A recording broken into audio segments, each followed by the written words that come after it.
आखिरकार corona vaccine को लेकर के जो इंतजार था वो खत्म हुआ है। ऐलान हो गया है कि भारत की अपनी 2 वैक्सीन लोगों के लिए उपलब्ध होंगी। हमारे साथ मौजूद हैं राकेश सिन्हा जी।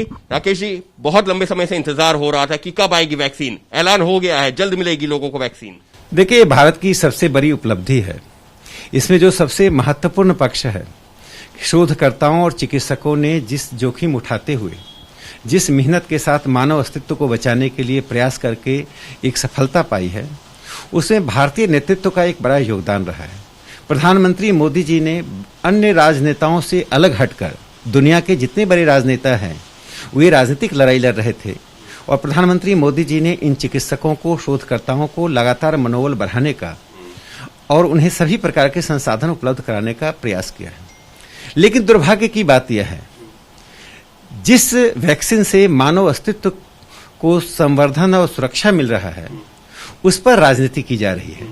खास करके उन राजनेताओं से जिन्हें मैं परिपक्व समझता था, अखिलेश यादव जी को, उन्होंने इस वैक्सीन पर को जो राजनीतिक और वैचारिक रंग देने की कोशिश की है, इससे मुझे लगता है कि एक और वैक्सीन की जरूरत है जो विपक्ष के मानसिक दिवालियापन को दूर कर सके। इस सबके बीच में आपने अखिलेश यादव का जिक्र छेड़ा, राशिद अल्वी ने उनका समर्थन भी कर रहा है। उन्होंने कहा कि जो अखिलेश कह रहे हैं मैं भी उससे सहमत हूं। देखिए, कांग्रेस पार्टी का मानसिक दिवालियापन तो दुनिया को पता था, लेकिन समाजवादी पार्टी भी उस मानसिक दिवालियापन की बारात में शामिल हो गई है, दुनिया को पता नहीं था। मुझे ऐसा लगता है कि जहां पर मानव अस्तित्व का सवाल हो, चिकित्सकों, शोधकर्ताओं का सवाल हो, इस तरह के बयानबाजी से आप सरकार का विरोध नहीं कर रहे हैं, आप उन चिकित्सकों की प्रतिभा का, उनके परिश्रम का और उनकी उपलब्धि का आप अपमान कर रहे हैं। इस सबके बीच में अब भारत में एक नहीं 2 वैक्सीन की घोषणा कर दी गई है। ये अपने आप में एक बड़ी खबर है, क्योंकि एक वैक्सीन की एक लिमिटेशंस हो सकती हैं, लेकिन 2 जब अलग अलग कंपनियों की होंगी तो ज्यादा रीच पहुंचेगी लोगों तक। आपको ध्यान होगा, जब कोविड-19 के खिलाफ पूरी दुनिया में दहशत थी, तो भारत ने पूरी दुनिया को मलेरिया का वो मेडिसिन उपलब्ध कराकर और एक संदेश दिया था कि हम अपनी जान के साथ साथ दुनिया की जान को बचाना चाहते हैं। और तब भी विपक्ष ने, राहुल गांधी ने एक सवाल खड़ा कर दिया था और देश में भ्रम फैलाने की कोशिश किया था, लेकिन भारत वसुधैव कुटुंबकम के सिद्धांत पर काम कर रहा था। आज भी जो 2 वैक्सीन आई हैं, यह दुनिया को संदेश गया है कि भारत का कुशल नेतृत्व और यहाँ की प्रतिभा दुनिया को नेतृत्व देने में सक्षम है।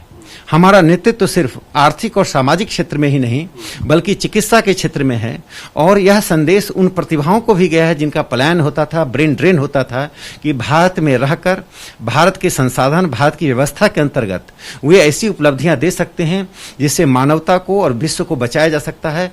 मैं मानता हूं कि यह नरेंद्र मोदी जी के कुशल नेतृत्व और चिकित्सकों और शोधकर्ताओं को लगातार दिए गए प्रोत्साहन का एक बड़ा परिणाम है। यानी साफ तौर पर बीजेपी सांसद का यही कहना है कि ये देश के लोगों के लिए भी अच्छी खबर है, और खुद प्रधानमंत्री ने जिस तरीके से इसका नेतृत्व किया था वो भी दिखाता है कि किस तरीके से प्रधानमंत्री ने हौसला अफजाई की थी। और साफ तौर पर बीजेपी सांसद राकेश सिन्हा का यह कहना है कि ऐसे मामलों पर राजनीति नहीं करनी चाहिए, क्योंकि ये किसी एक राजनीतिक दल की बात नहीं है, बल्कि देश के लोगों के स्वास्थ्य की बात हो रही है, और ऐसे मामलों में राजनीति नहीं करनी चाहिए, और जो लोग कर रहे हैं उनको भी इस पर विचार करना चाहिए।